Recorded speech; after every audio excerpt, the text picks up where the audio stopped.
Dneska ideme skúsiť rodine prejsť taký okruh zo Slavošoviec do Magnetizoviec. Ak si to dobre pamätám, by mal viesť tunel, ktorý sa staval, myslím, že 6 rokov alebo 7.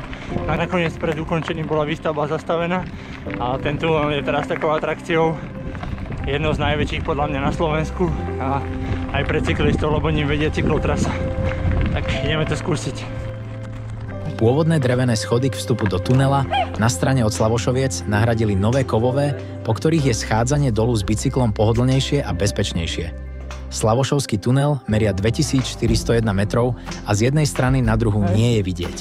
Pri výprave sem určite nezabudnite na svetlo alebo čelovku, pretože podlahu tvorí vyspadovaný betón s drážkami pre odvádzanie vody každé 2 metre a stredom ide hlboký kanál, ktorým všetká nahromadená voda vyteká von na druhej strane.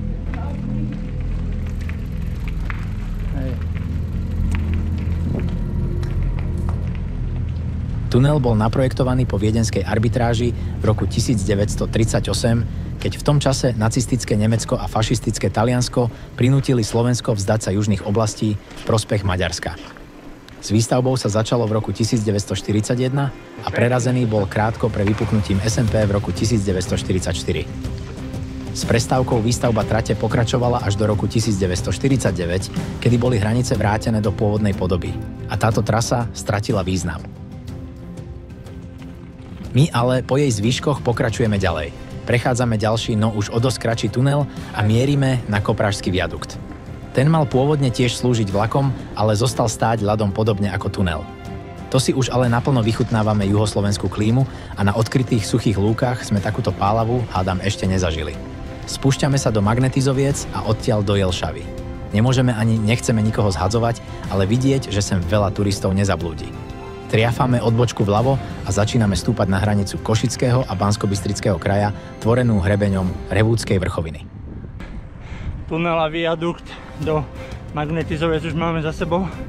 Teraz vychádzame z Jelšavy a ideme sa štverať do kopcov a zase sa hodíme na tú druhú stranu, kde máme auto, takže bude to taký pekný okruh a dneska celkom pečí. Cesta spočiatku asfaltová, potom štrková, neprestaj stúpa, no našťastie v tieni bukového lesa ubúda celkom pohodlne. Okrem jedného auta nestretáme nikoho.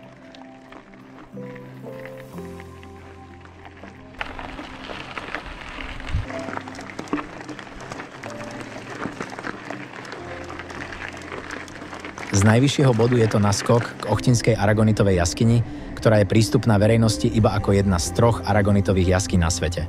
Vstup zmeškáme o 10 minút a tak pokračujeme ďalej. Pôvodne sme chceli po Modrej, ktorá je ale turistický chodník hneď s prudkým klesaním, čo by pri jazde s obsom v košíku bol pre Maťku prísilný zážitok. Vraciame sa späť a po zelenej zamierime na sever. Ideme lesom a potom by sme mali byť za chvíľočku nad tým tunelom, takže keby sme silno hrabali, tak pôjdeme dnu a za tým by mala byť odbočka doprava a už by sme sa mali dostať do Slavošoviec, do dediny. Ale je to tu také vysypané čerstvým štrkom, tu na už ani nie, ale na druhej strane a to bolo celkom príšerné. Začiatok tohto úseku je pestrý, vysypaný novou kamennou drťou, ale tá v polovici skončí a my si užívame zjazd. Až tak, že ako si pozabudneme odbočiť. A pravdou je, že žiadnu odbočku sme si nevšimli. Blíži sa večer a najrýchlejšie to vyzerá späť na západnú stranu pohoria k tunelu. No, cestička nás nejak neplánovane stiahla dole, odbočku sme netrafili, ale sme zase na začiatku tunela neplánovane, takže si ho dáme opačným smerom ešte raz a už je celkom kosa, takže dupeme. Áno. Dobre, ideme potlačiť? Na nový bicykel som si ešte nestihol nainštalovať žiadny zememerač a tak poriadne ani neviem, koľko kilometrov sme prešli. Ale tak odhadom si myslíme, že to bude okolo 30-ky. Čerešničkou na záver sú tie isté schody z úvodu tohto videa akurát opačným smerom, čo s e-bajkami nie je až taký príjemný zážitok. Ale prežili sme. Trasa cez tunel a viadukt je zaujímavá a chválime aj združenie či nadšencov, ktorí sa o tunel starajú a udržujú ho. Nie je tak zasypaný smeťami ani počmáraný grafitmi. Tak teda ďakujeme.